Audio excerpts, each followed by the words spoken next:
ಶ್ರೀ ಗುರುಭ್ಯೋ ನಮಃ. ಆತ್ಮೀಯ ಬಂಧುಗಳೇ, ವಿಪ್ರಪ್ರಿಯ ಕೃತಿಗೆ ಸುಸ್ವಾಗತ. ಜಗತ್ತಿಗೆ ಆದಿಗುರುವಾದ ಶ್ರೀಮನ್ ಮಹಾವಿಷ್ಣುವಿನ ಅವತಾರವಾದ ಶ್ರೀ ವೇದವ್ಯಾಸ ದೇವರು ಅವತಾರ ಮಾಡಿದ ದಿನ ಇಂದು ವ್ಯಾಸ ಪೂರ್ಣಿಮಾ, ಗುರುಪೂರ್ಣಿಮಾ ಎಂದು ಆಚರಿಸುತ್ತೇವೆ. ಕಲಿಕಾಲ ಎಂದರೆ ಅಜ್ಞಾನ ತುಂಬಿದ ಕಾಲ. ಧರ್ಮ ಒಂದು ಕಾಲಲ್ಲಿ ಮಾತ್ರ ನಡೆಯುವುದು. ಅಜ್ಞಾನ, ವಿಪರೀತ ಜ್ಞಾನಗಳೇ ಹೆಚ್ಚು. ಅಜ್ಞಾನ ಎಂದರೆ ತಿಳುವಳಿಕೆ ಇಲ್ಲದಿರುವುದು, ವಿಪರೀತ ಜ್ಞಾನ ಅಂದರೆ ತಪ್ಪಾಗಿ ತಿಳಿದುಕೊಳ್ಳುವುದು.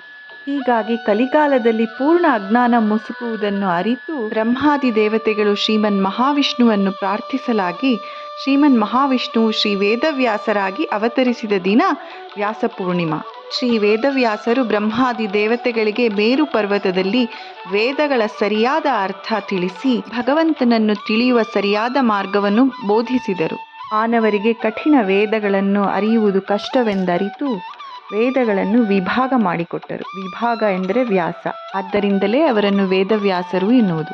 ವೇದಗಳ ಅರ್ಥವನ್ನು ಮತ್ತಷ್ಟು ಸರಳಗೊಳಿಸಲು ಬ್ರಹ್ಮಸೂತ್ರಗಳ ರಚನೆ, ಜನಸಾಮಾನ್ಯರಿಗೂ ವೇದಗಳ ಅರ್ಥವಾಗಲು ಮಹಾಭಾರತದ ರಚನೆ ಮಾಡಿದರು. ಶ್ರೀಮದ್ ಉತ್ತರಾದಿ ಮಠದ ಪರಂಪರೆಯಲ್ಲಿ ಬಂದ ಮಹಾಮಹಿಮರಾದ ಸತ್ಯ ಸಂಕಲ್ಪ ತೀರ್ಥರ ಆರಾಧನೆ ಕೂಡ ಗುರುಪೂರ್ಣಿಮಾ ದಿನವಾದ ಹಿಂದೆ. ಮೈಸೂರಿನ ಉತ್ತರಾದಿ ಮಠದಲ್ಲಿ ಇವರ ಮೂಲ ವೃಂದಾವನ ಸನ್ನಿಧಾನವಿದೆ. ಮಹಾವಿಷ್ಣುವಿನ ಪಾದೋದ್ಭವೆಯಾದ ಗಂಗೆಯನ್ನು ಸಾಕ್ಷಾತ್ಕರಿಸಿಕೊಂಡ ಮಹಾಪುಣ್ಯಾತ್ಮರು ಇವರು. ವೃಂದಾವನದ ಅಡಿಯಲ್ಲಿ ನೀರು ಉದ್ಭವವಾಗಿ ಜಿನುಗುತ್ತಲೇ ಇರುತ್ತದೆ.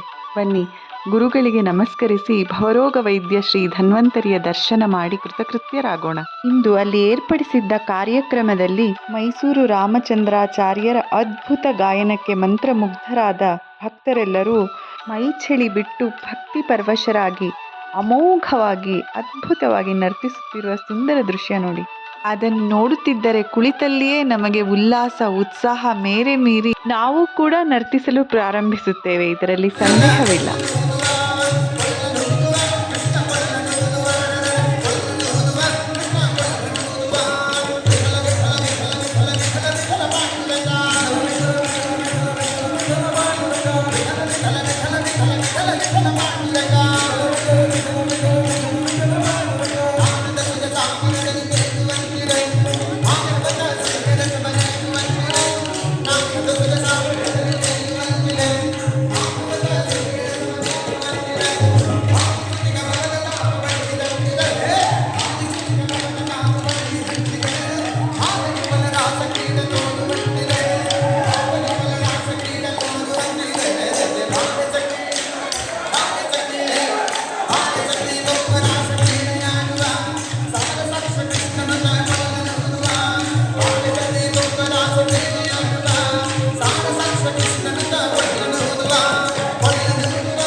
ಎಂತಹ ಅದ್ಭುತ ಹಾಡುಗಾರಿಕೆ, ಎಂತಹ ಒಳ್ಳೆಯ ಗುರುಗಳ ಸನ್ನಿಧಾನ, ಎಂತಹ ದೇವರ ಅನುಗ್ರಹ, ಇಂತಹ ಸತ್ಸಂಗ ಯಾರಿಗುಂಟು ಯಾರಿಗಿಲ್ಲ ಅಲ್ಲವೇ?